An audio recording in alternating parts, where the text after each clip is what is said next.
there's a million things that could go wrong, and almost every single time there's some tiny little thing that you have to figure out on the go. Never could have expected it to go this way, but it just sort of blew up, and this just wasn't slowing down on the other side of it. It was like, I can't, there's something in this here where I can't just ignore it. It feels like some kind of a calling that I might really regret if I don't take up this opportunity that may never come again. I definitely have a tendency to think that I can get a lot done at my own expense. And I think that's what started happening. If I didn't change the way that I was living my life, then I maybe wasn't going to be able to be here anymore. So I have kind of learned to attribute that time in my life when I lost a lot of control over my body, that engaging in an eating disorder kind of gave me a bit of a sense of control.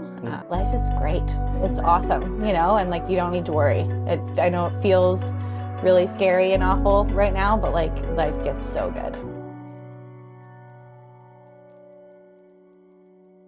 Ladies and gentlemen, welcome back to the Tool for Rise podcast, aka the #1 podcast in Winnipeg, where we document the rise and stardom of Winnipeg's talent and personalities. Turns out 84.3% of people listening to this episode are not subscribed, so if you believe in our mission, if you believe in putting the city on the map, hit that subscribe button.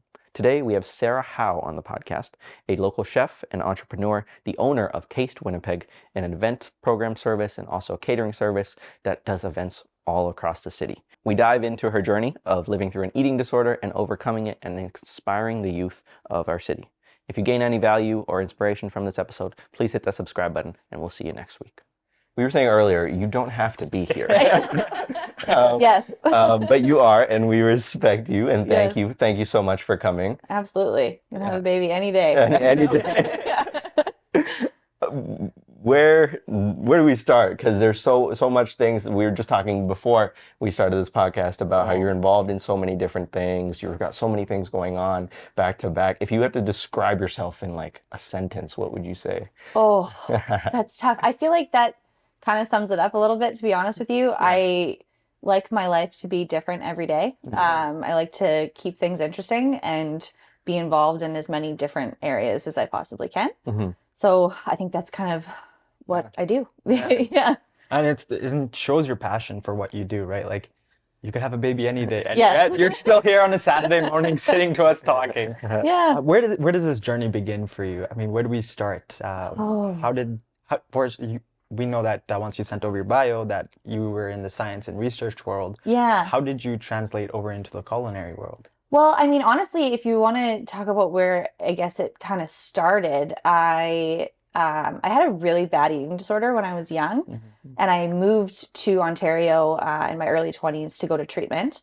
And that's kind of where the like restarting of my life sort of happened, and also what ended up fueling doing the support group that I still run about 5 years later. So I went to treatment there, kind of had to do a bit of a reset on my adult life, mm-hmm. and that's what sparked me going back to school. So after working in Toronto for a few years and actually in commercial real estate development, I decided to go back to school, moved back to Manitoba, and started a kinesiology degree at University of Manitoba. With the hopes long-term of going into medicine. Mm-hmm. So I did all of my med prereqs while I did my kin degree. And then when I graduated from kin, I had about 6 months off and nothing to do, and I don't sit still very well. And I'd been kind of sharing culinary stuff online for a couple of years, especially throughout COVID. I was teaching cooking classes online and sharing recipes and just kind of doing that as a passion. Mm-hmm. And then after I graduated from kin, I had some people ask me that summer to start doing some culinary jobs, which I took. Mm-hmm. And I never could have expected it to go this way, but it just sort of blew up. And in 6 months, I don't even know how many events I did, like 80 or something like that. Like, it was just crazy. Wow. So had planned on going to med school, wrote the MCAT, didn't do quite well enough to get in that year. So I'd planned to start a master's degree in the fall, but with everything that had kind of gone on with the culinary stuff, I decided to just totally switch gears and go for it. So now a couple of years later, I'm running a catering business. So, yeah. Let's break down that story a little bit. You say that you always want to stay busy, and I would say that we're very similar in that mindset as well. We always want to be, I cannot sit still for a very, very long time. What were some of the early projects that you did, even maybe before you got into the world of culinary and stuff like that? What was something that you're like, I'm just going to do this. I'm going to pick this up. Maybe even younger Sarah. You know what? Actually, the first thing that comes to mind, I used to work for a company called WASAC, the Winnipeg Aboriginal Sports Achievement Center. So working with inner city, primarily Indigenous youth. When I was 19, I had the idea that young women needed a program to go through in the summer to kind of keep them out of trouble, give them a good work opportunity. So I got funding from the federal government through work and designed a program that I ran for 3 years for young women. And we actually, interestingly, it involved culinary. I taught them how to cook. As part of our programming, we made breakfast and lunch together every day, and did all different kinds of kind of community building and self-building programming for the whole summer. Wow. Well, that's awesome. We'd like to say our show is kind of educational and entertainment at the same time. What's that term? Edutainment. Edutainment. Okay, I like it. Yeah. I want to dive into the world of eating disorders and kind of give the audience some educational behind it and raise awareness for the very important topic. So if you can describe what is an eating disorder, let's just start with a basic definition for the viewers. What is an eating disorder, I would say? Well, I think there's differing opinions on this, but I mean, the basics of it are really disordered eating habits that get to a point that are kind of dismantling your life in some kind of way. The way that I look at eating disorders is I would say that I put them in the same category as other forms of addiction. I think that sometimes people think of them as a mental health condition, but I really think of them as more of a result of mental health conditions. So, for example, I've never encountered someone with any eating disorder that doesn't also have anxiety, depression, OCD, ADHD, or something else, or some combination of all of those things. So I really see eating disorders as being more similar to a drug or alcohol or gambling addiction that are kind of a coping mechanism for those underlying mental health conditions. So for me, it was mostly anxiety and OCD that I used restricting food to kind of cope with those uncomfortable feelings. And you had this when you were very young, correct? Or quite young? It started when I was about 12. Right around that time. I was diagnosed with a connective tissue disease when I was 12 years old that causes me to dislocate joints quite frequently. So I have kind of learned to attribute that time in my life when I lost a lot of control over my body, that engaging in an eating disorder kind of gave me a bit of a sense of control. It was prevalent through all of junior high and high school, and really kind of took over my life when I was 18, 19, 20, and ended up going into treatment when I was 20. It's a really difficult time to go through when you are so young, right? You're just starting to actually learn about your body and who you are as a person. Yeah. What was that time like for you? Like, how did you navigate the challenges of growing up and also dealing with mental health issues as well as, just eating disorders in general? Yeah, I mean, it was hard for sure. And I think it's crazy to think that this wasn't that long ago. I'm 31 now, but at the time, we didn't talk about mental health like we do today. I think it's much better when I see young girls that come through my meetings now. It's really amazing how much more open we are to talking about these things. So it was hard because there wasn't a lot of supports in Winnipeg, which is why I ended up having to move to Ontario to go into a treatment facility. In Manitoba at the time, the only option that they had was I think there was 4 beds in the psych ward at HSC. And now that's really expanded. And that's really what kind of motivated me to provide more support here in Winnipeg when I got back from treatment. So. Just before this podcast, I was watching some of the other interviews that you had done, and you mentioned a moment where you got accepted into a hockey team, and on the same day, you also realized you were not able to play on a hockey team. Can you break that story down a little bit more? Yeah, so that was in relation to my what's called Ehlers-Danlos syndrome, the connective tissue disease that I have. So I spent, I was really an athlete as a child, adolescent. That was really my whole identity. I played very competitive hockey. And so that day, I was in the final round of tryouts for a AAA Spring League team, and I was double age advanced to be in the tryouts. So it was really kind of a long shot of making it.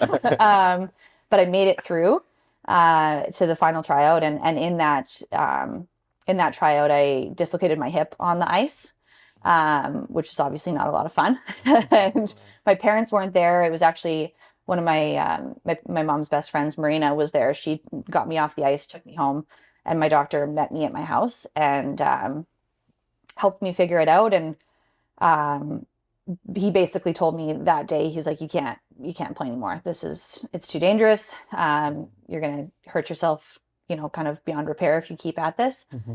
And then like half an hour later, the coach called me and said, if you're okay, you can play. So that was pretty tough. Yeah. As a 17-year-old, that was a tough day. But those are the kinds of things that build resilience, I think. So what were you going through at that time when, that's something that that's like every kid's dream is like either play in the NBA, FIFA, or the NHL, right? And so when you're told that can't do it anymore, it hurts. It was heartbreaking for sure, know, and I think that was before a time where I had a real sense of myself, and especially outside of playing sports. I'd been a teammate for my whole life. I'd been an athlete my whole life, and that's how I spent kind of all of my extracurricular time was playing sports. So to all of a sudden have that taken away was really challenging. And I think that's when, the eating disorder really took over, and the few years following that were really, really challenging. And then I had to figure out kind of who I was outside of all of that. So it was definitely difficult. Yeah. I think as I work with high school kids, and sometimes the extent of what's happening right now is the end of the world. And sometimes looking past that moment is very hard. And I'll take a very simple example of just like some kids failing a test. They're like, oh, it's the end of the world. I'm not gonna be able to graduate. But in those moments, did you think that life was gonna get better or anything? What was some of the things that you were truly thinking, and especially now that you're not able to play hockey anymore? Yeah, I think I definitely did feel that way. And it's interesting that you bring that up, because I've said this a bit recently, thinking about becoming a parent, that I think that a huge goal of mine is from the time that my kids are little up in like through high school, to try to remember that at different stages of your life, what can feel so real and so overwhelming, and trying to validate that. Because I think we often look at a toddler having a meltdown, or a teenager thinking like they're going through a breakup and their world is completely over, to try to remember what it feels like to be in that space, and to validate that their experience is very real. Because I do remember that very vividly, being in that age, thinking like, well, what's my life now? And this is an absolute disaster. But looking back on it now, you can see how it's not, and the world is going to keep going on, and you gotta just keep moving. So yeah, it's those times that those I call them character building moments. It's like that's where you find out, like, if you're winning, okay, great, but what do you do when you're losing? Absolutely. And so the way that you turn that around is, I would say, very, very testament to your character. Oh, thank you. Yeah. Diving into, you said that's where you kind of started learning about yourself, right? A lot of people say that. I'm just curious on like what kind of the steps that you take. Like, a lot of people say they go on their spiritual journey. I'm like, okay, did you go to Hawaii and climb a mountain, or like what did you do? I did a lot of things. I went to treatment. That wasn't like kind of it didn't completely fix everything for me. It was definitely a big part of my story, and got me back to a healthy place.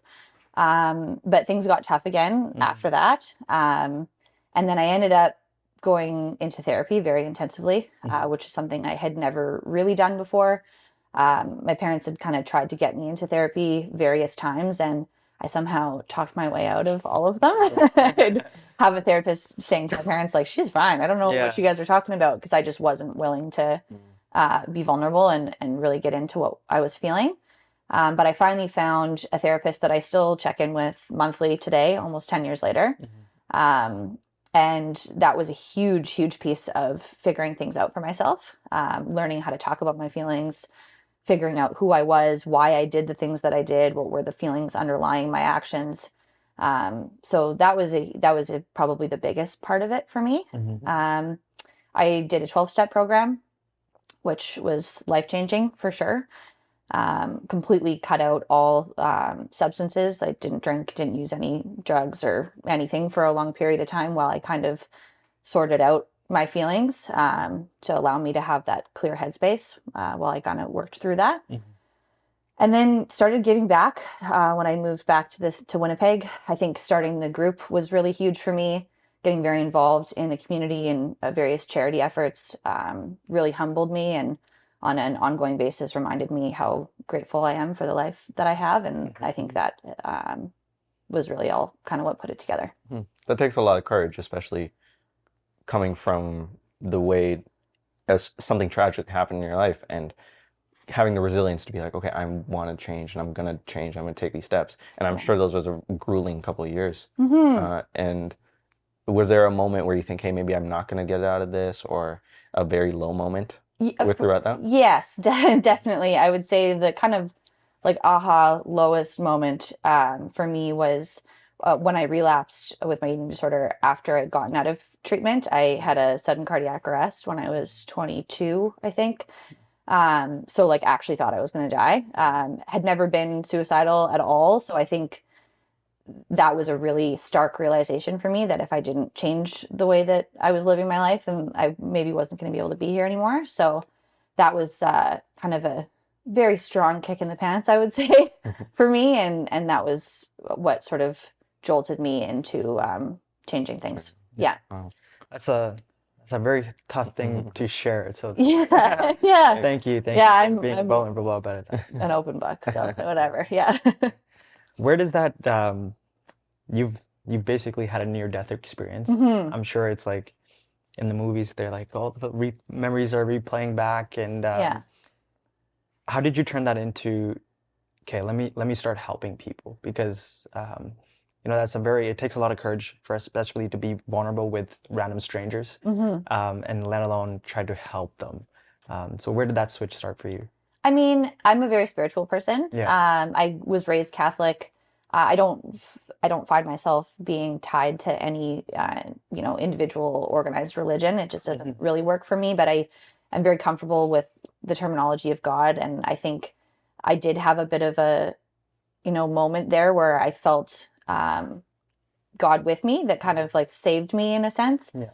And I think that the way that I look at spirituality is kind of trying to figure out what my purpose is in the world. And I think that going through really challenging things and using those experiences to show other people the way out of similar things is sort of what we should all be doing. So I chose to try to use vulnerability and empathy so that I can actually relate to other people and try to say, hey, like, I know how you're feeling and this is what I did to get out of it. And I know that you can do the same thing. So, yeah. Do you think that was your purpose? I think that's my main purpose. Yeah, I do. I think helping people in as many different ways as I can is definitely what drives me. Now let's transition this into, you mentioned in the beginning that during the world of COVID, you were selling cookbooks or doing cooking lessons, the world of entrepreneurship and business. Yeah. What was the conscious decision of going into that route after your kinesiology degree, after even having, there's the lab research and all that, life is kind of set in that direction, especially in the pre-med, the transition through that?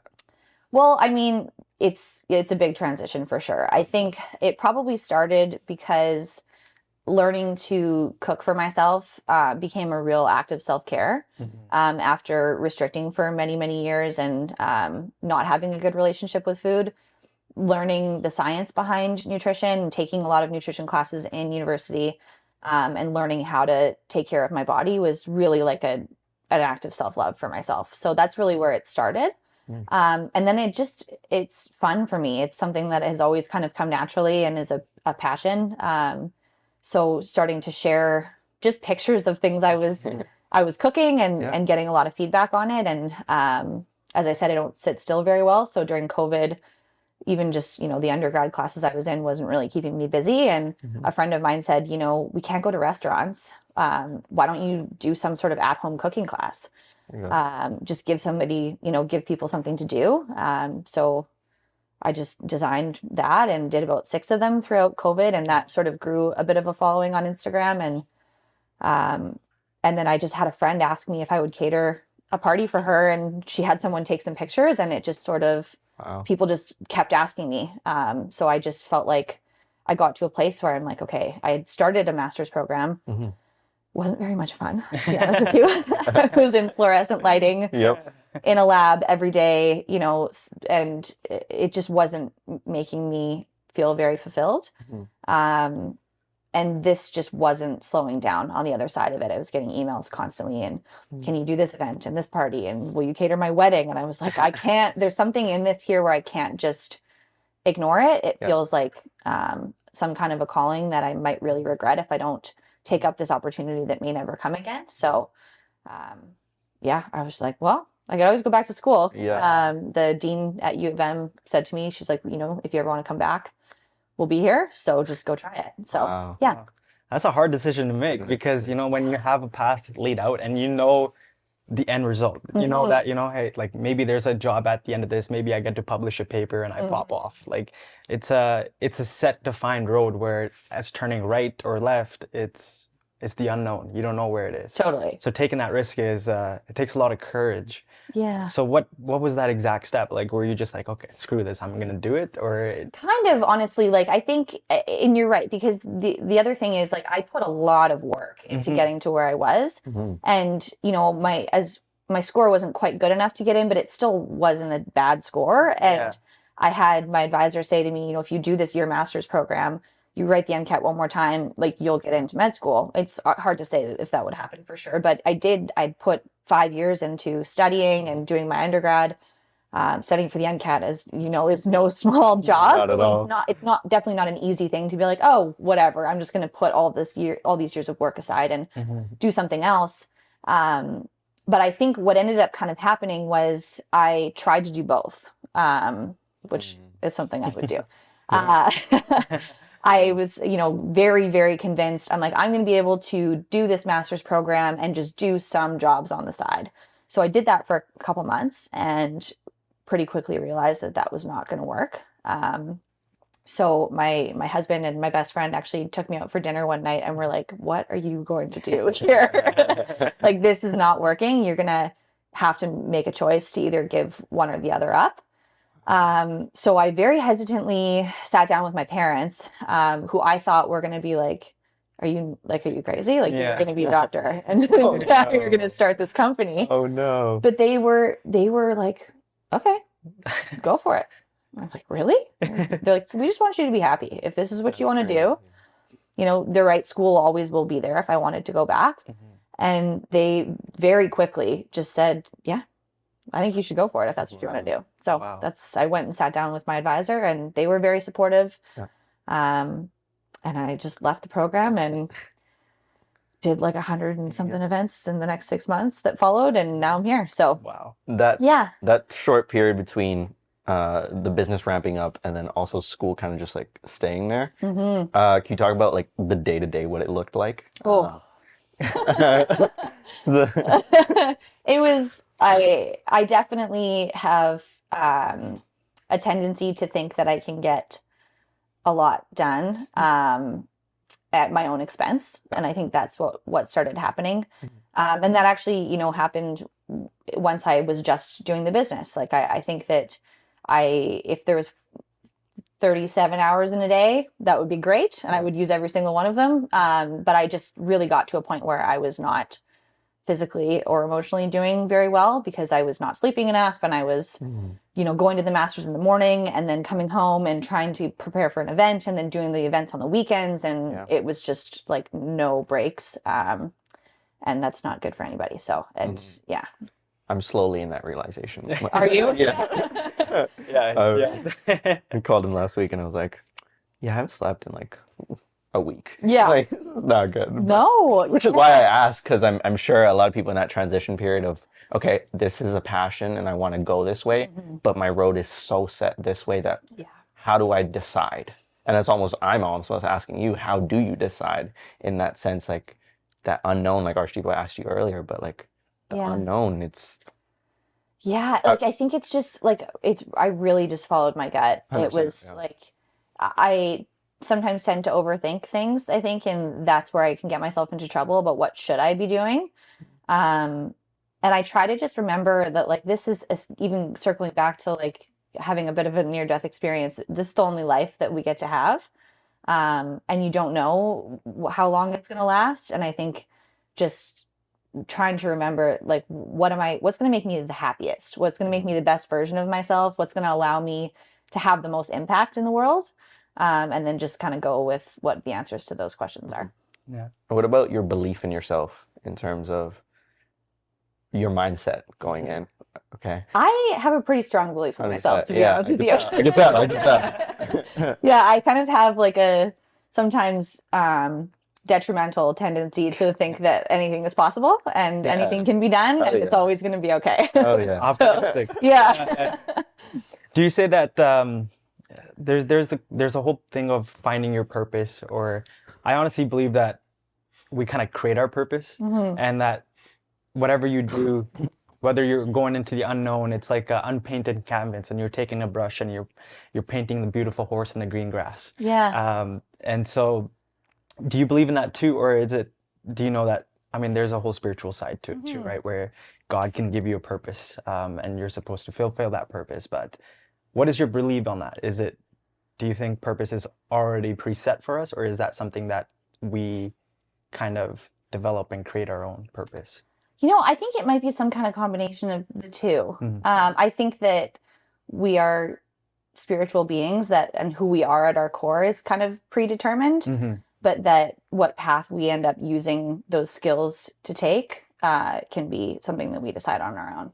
And I think they can be applied to lots of different circumstances. But so I think, I am the way that I am because of the way that I was created.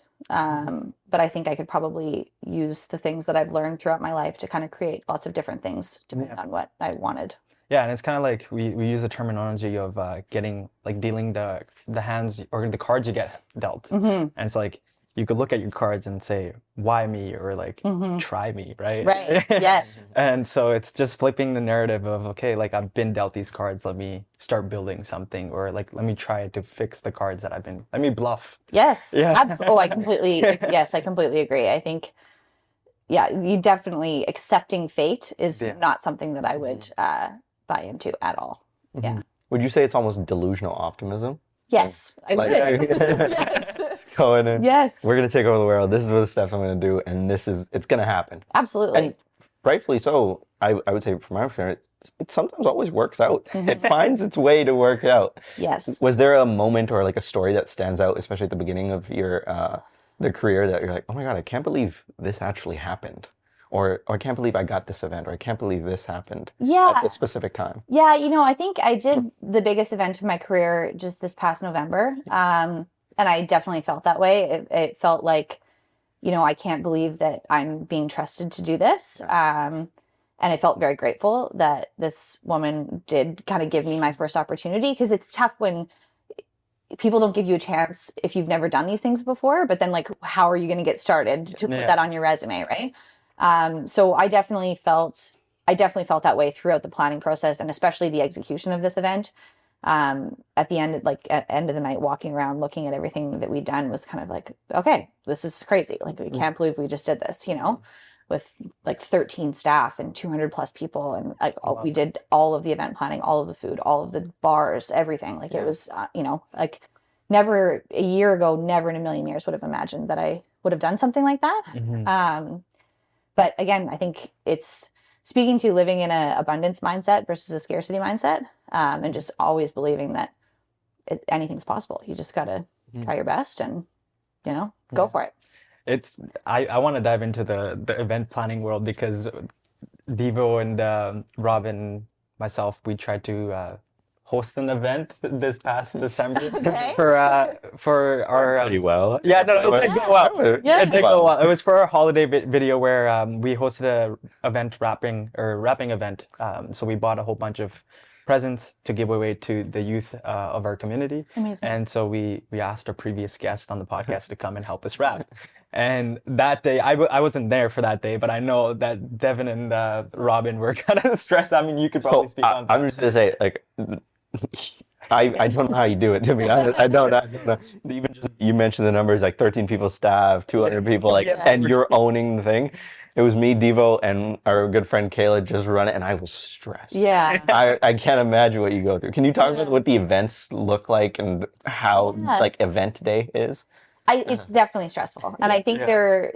it actually, although, event planning and culinary are in most ways completely different than medicine, um, the personality type that I think it takes to do those different jobs are kind of similar. Yeah. In a sense that, you can be as prepared as you possibly can be, but there's always going to be a period of time where it's go time and you are like, Lock in. blinders on, you're going hard for a few hours at least, Yeah. just trying to get everything done as fast as you possibly can and not forget anything. And, in culinary, not kill anybody with allergies or make anybody sick. And like, there's a lot of pressure for sure, which is what I really like about it, to be honest with you. I like working under high pressure situations.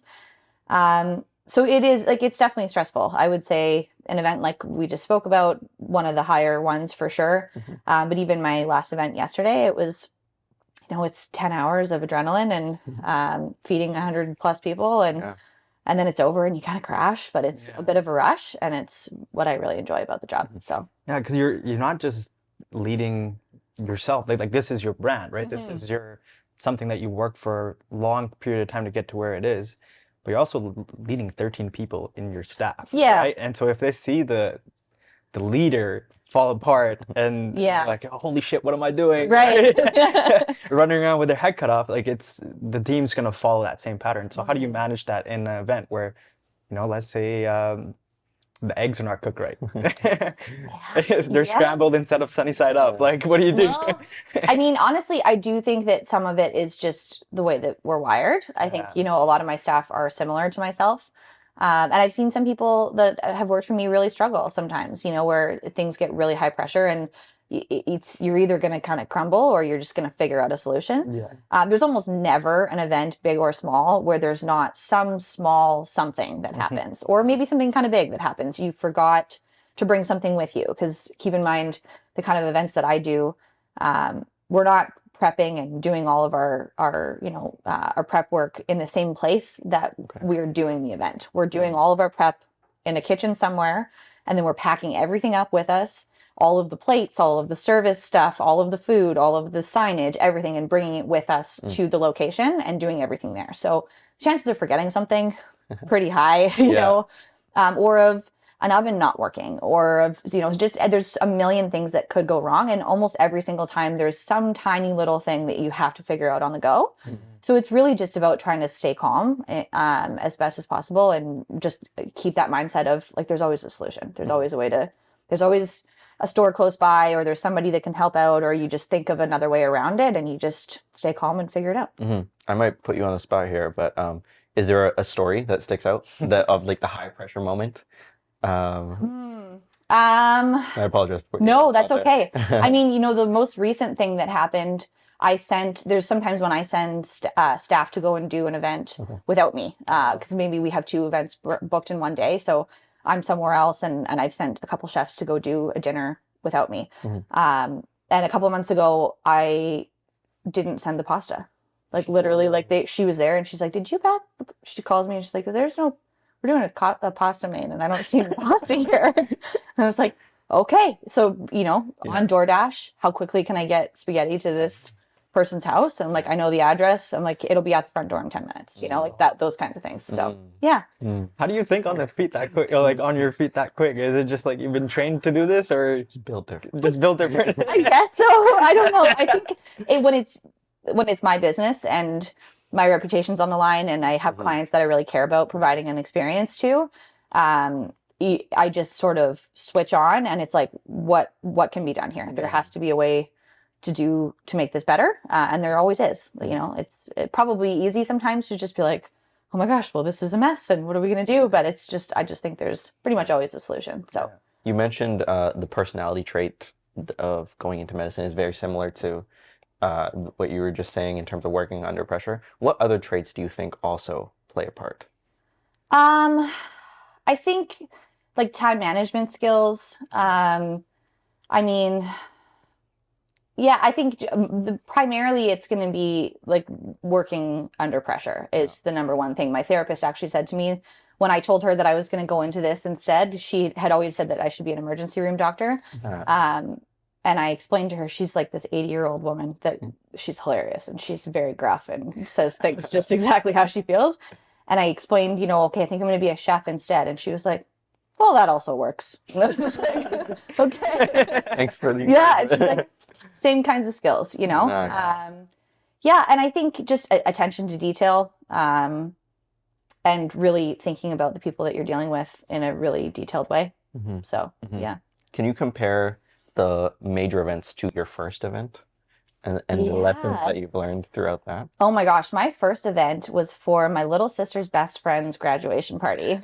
And I didn't have a kitchen space yet. And you're not allowed to prep out of your house for like insurance and legal reasons. Okay. So I said, yeah, I can do that, but I'm going to have to do it at your house because you can do the prep. We often finish prep at people's homes. But what we typically do in events now is we go to a kitchen, we do like 90% of the prep there. We bring everything with us and we show up, maximum of kind of 2 hours before their event starts to just finish everything for quality's sake at their location. For this, I was like, well, I'm going to need to come to your house at like 9 o'clock in the morning. And she went to her grad at U of M. Yeah. They weren't even there most of the day. Okay. So I let myself into their house with all of my groceries and used most of their equipment and cooked all day by myself in this person's kitchen that I'd never been in before for like 40 people and put out a huge spread of appetizers. And I was dripping in sweat by the end of the night. Like it was such a long day. So it's funny to look back on that now and be like, wow, this is... And you said yes to that. Yeah. You said yes to it I was, at first. Yeah, I was like, what do you want me to make? And we just I made up a menu and she picked some items and just went to the grocery store and figured it out. What was the feeling like of getting your first client? It's like you decide to go the path less traveled, right? And now you're like, okay, there's my light. Let me go chase it. Like, what's that feeling like? I mean, it was really cool. I think there was definitely a moment where I felt like, are you sure you want me to do this? Like, I've never done this before. And there's like a little bit of imposter syndrome that can kind of set in. And, I don't have any training in this and I don't want to screw it up. But that kind of was quickly overtaken by like, all right, we can totally make this work. And I'm very grateful to her for having asked me to do that. And she had professional photography at the event. So I got some content to be able to post and then that's really what kind of started it, where people said, oh, are you doing this now? And I guess. So I did one. Yeah. And then we just figured it out one at a time. And I kind of said yes to everything that came my way. I did meal prep, appetizer spreads, dinners, large parties, corporate stuff, and just like did it all for, a year and a bit, and then started to narrow down what I really enjoy doing and have found a bit more of a niche now. So what is it like growing that side of the business? Is like, culinary, I would say, I'm not too educated on the world of culinary and how to actually grow that world, but it's a lot of word of mouth or... Yeah, I would say it's mostly word of mouth. I actually don't do a ton of advertising. I find it the best for me to work with people that I kind of know or know through someone who know what to expect when they're working with me, rather than just kind of taking random jobs here and there, which I've done as well. And some of them go great and some of them aren't as great. But I really enjoy working with people that I know somehow, and creating a really special experience for them. So that, and it's just, I do have staff, but I am only one person. So, I really I'm very lucky to be in a place now where I can kind of, choose the events that I want to do. And especially now that I'm going to have a baby any day. So I have had to be kind of selective on, what events I'm deciding to do. But, yeah. Can you also touch on the aspect of building the team? So you went from yourself in the kitchen for 10, 12 hours. Yeah. To now, okay, this is getting a lot for me. Yeah. What was the process of, okay, I'm going to bring this person in, I'm going to bring this, I'm going to do this partnership here, I'm going to do this here? You know what? I actually didn't find any of them. They all found me. So the first person was my sous chef, Tony. He was working at Miller's Meats while he was finishing his level 2 culinary at Red River. Okay. And I would go in there every week and spend hundreds of dollars on meat. And finally they were like, what are you doing? Like, are you filling your freezer again? And I now have a great relationship with the guys there, but he was working there at the time, and he found out what I was doing, and he approached me and asked me for my email. And then just kind of bugged me until he's like, can I take you for a drink? Can we get together? And he's like, I really want to work with you. He had experience working at the Manitoba Club in catering. So he had a great skill set with that. So I brought him on to do some events with me. And then my lead chef, Emma, I actually went to elementary school and high school with her, but she's a couple years older than me. So she'd just been following, and she asked to take me to lunch one day and had a conversation. And then I hired her because she wanted to work. Yeah. And then we've got a couple others that have come through. My friend Moss, who I've known forever, who went to culinary. He said he'd help out. And then we've got Josh, who went to culinary school with Tony and hilariously was actually trained by Emma when he was in his level 1. Okay. And we've just kind of all, wow. Yeah, they've all just kind of somehow come out and said, hey, what are you doing? Do you need some help? And I'm able to kind of call on them whenever we have stuff going on. That's awesome. Yeah. Did you ever think that you would be in this place? Like, all the things that you've been in your life, no. all the struggles, all the highs, like you're living the life that you wanted, right? I am. And I honestly, I never would have thought I'd be right here for sure. Yeah. But I also I feel like I'm going to just keep living this way. I love to say, like, who knows where the world's going to take me, and I have no idea where this is going to go or what I'll end up doing one day. So just one day at a time, keeping it fun, and that's about it. Just tying this back into also the research world, talk about the similarities between the research world and the culinary world, and how you have to balance, you said allergies, you said microorganisms, all that stuff. Yeah. What's that like? It keeps it interesting for me, I think, for sure. If it wasn't challenging, I don't think I would enjoy it. And it's really nice that the background that I do have is actually quite applicable to culinary. Like we were talking about beforehand, like doing, some microbiology classes in university have really prepared me for a lot of the things that you need to know about food preparation and food preservation and safety and all that sort of stuff.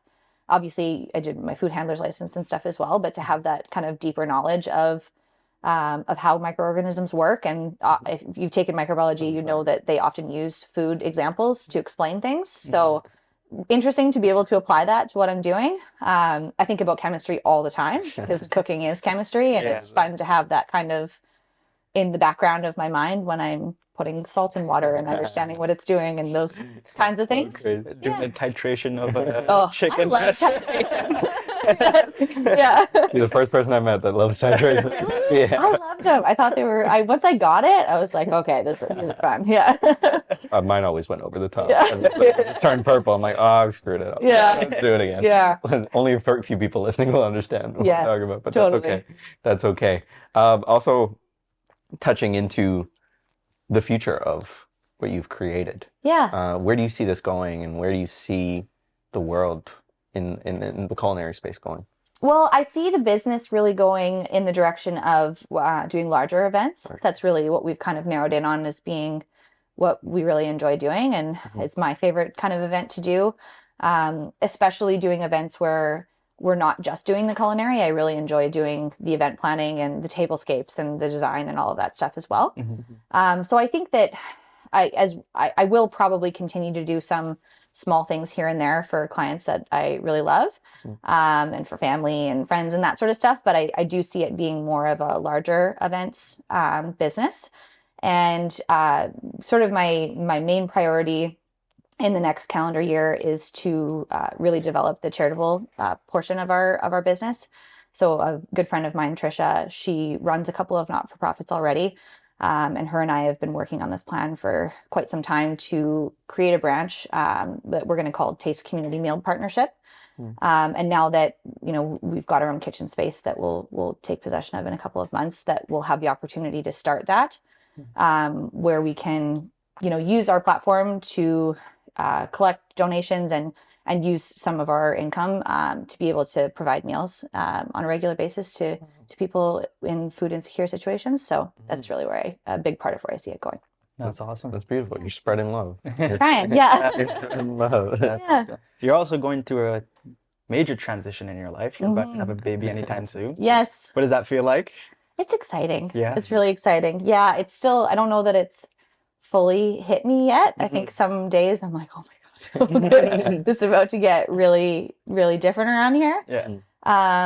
But I'm mostly just really excited. It's something I've wanted for a while. And is it scary at all? it definitely could be, I think. I've kind of had the mindset of not really letting myself go to that place. Throughout all of pregnancy, I've just tried to stay really positive, and even if I'm not feeling great, to just say I'm feeling great and just keep moving. Because I think from the beginning of pregnancy through having adult children, there's probably always something you could be really legitimately scared about. And I don't really want to be in that headspace. So I'm trying to just focus on the excitement. So Nice. yeah. That's beautiful. We always talk about, when we become parents, we want to instill the values that we kind of grow up with, and like the kind of mindset of like try, fail, like it's okay to fail. I think a lot of people in the world, they're kind of afraid of failure, and they don't, I want to say welcome it. And I feel like that's a really important aspect of life of, that builds who you are at the end of the day. So what are the values that you'd intend to instill on in your child? I mean, I think the number one thing that I would want them to be is just like a kind person. I think that failure is great. Yeah. I think that's what teaches us things and what allows us to become the people that we are. If everything goes great for you your whole life, you're probably pretty boring. I'm sorry. So definitely not being too hard on them for any reason. And if you're a kind person that's trying to do good things in the world, that would make me really proud. Honesty, and just a real compassion for other people is kind of my main priority. Wow. Yeah. That's beautiful. If you could tell your 12-year-old self, 12-year-old Sarah, something from the world that you now know, because 12-year-old Sarah or 17-year-old Sarah, that was the end of the world. Yeah. But now that you've seen a little bit more of the world, what would you say to her? I would probably just say life is great. It's awesome, and you don't need to worry. I know it feels really scary and awful right now, but life gets so good. So yeah. Do you think she would listen? Probably not. No. Okay. Yeah, a little stubborn, but she'd get there. There you go. Yeah. There you go. If you were to walk away from the podcast, is there anything that we haven't touched on that you want to touch on, or? I don't think so. We covered a lot. Yeah. That was really great, guys. It was I really appreciate you having me on. It was a lovely conversation. No, can't wait to see where the business goes, the bigger events, and congrats on both of you. Even your husband sitting right there. Thank you very much. Yeah. Thank you so much for coming on the pod. Absolutely. Happy to be Appreciate it. here. All right. You want to do the outro? Yeah, that's a wrap. If you haven't already, make sure to hit the like, subscribe, and we'll see you next time. Peace.